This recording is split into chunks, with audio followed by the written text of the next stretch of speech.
Donc bonjour à tous et à toutes, ici Mehdi et aujourd'hui on va parler des intégrales doubles en coordonnées polaires.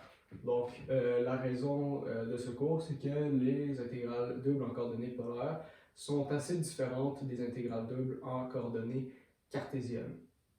Donc juste pour commencer, l'élément dA va varier en fonction de si on est en cartésienne ou en polaire. Donc quand on est dans des intégrales doubles, on intègre sur un petit élément d'air dans le plan XY, même en cartésienne ou en polaire. Et c'est l'élément dA qui va varier d'un système de coordonnées à un autre parce qu'on a des références différentes. Donc, si on est en cartésienne, l'élément dA, c'est un tout petit carré. Donc ici, on a un petit carré formé de dx fois dy, donc il est infiniment petit. Donc on va le voir juste ici. Donc dA est égal à dx fois dy ou dy fois dx en fonction de l'ordre d'intégration. Alors, en polaire, on n'intègre pas sur un petit carré, mais on intègre sur un rectangle, entre guillemets, donc qui est formé de deux arcs de cercle. Mais quand on tend la limite vers l'infini, donc quand c'est tout petit, on a un rectangle qui est fait par r dθ, donc c'est un arc de cercle, donc comme la circonférence d'un cercle complet c'est 2πr, mais si on a un tout petit angle, ça va être r fois dθ, donc ce qui est représenté juste ici. Et ici c'est à peu près la même grandeur, donc ça ici c'est r dθ, vu que dθ tend vers 0. Et on a un tout petit élément de rayon ici, donc dr. Donc, ça ici c'est dA. Donc, on voit clairement que dA, c'est comme un tout petit rectangle qui est formé de r dθ fois dr. Donc, en coordonnées polaires, dA,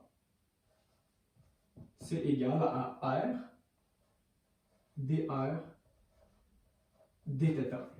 Donc, c'est complètement différent de ce qu'on a ici. Là, on a dx dy, et ici, on a r dr dθ. Donc, on aurait pu croire au début que ça aurait pu juste, quand on transformait de cartésienne à polaire, on aurait pu juste dire c'est dr dθ, mais non, il y a un r qui apparaît par simple géométrie.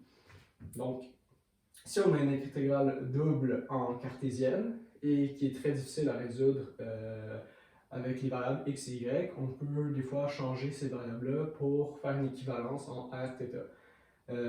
Donc, quand on fait ça, il faut qu'on sache que x en coordonnées polaires, c'est x, c'est r cos de θ, et y, c'est r sinus de θ. Donc, quand on va changer les variables, on va intégrer quand même sur le même domaine. Donc, on a une intégrale double ici. Sur le même domaine, il va juste être décrit différemment avec un rayon et un angle. De f de x virgule y, mais là, x c'est r cos θ et y c'est r sin θ. Donc, on va changer ça ici. R cos de θ virgule r sinus de θ. Maintenant, l'élément dA ici, on vient de dire que dA c'est r dr dθ. Donc, on va avoir r dr et dθ ici. Et voilà. Donc, ça, c'est comme ça qu'on transforme une intégrale double en coordonnées cartésiennes, xy, en polaire. Donc, on va faire des exemples par la suite pour simplifier la compréhension.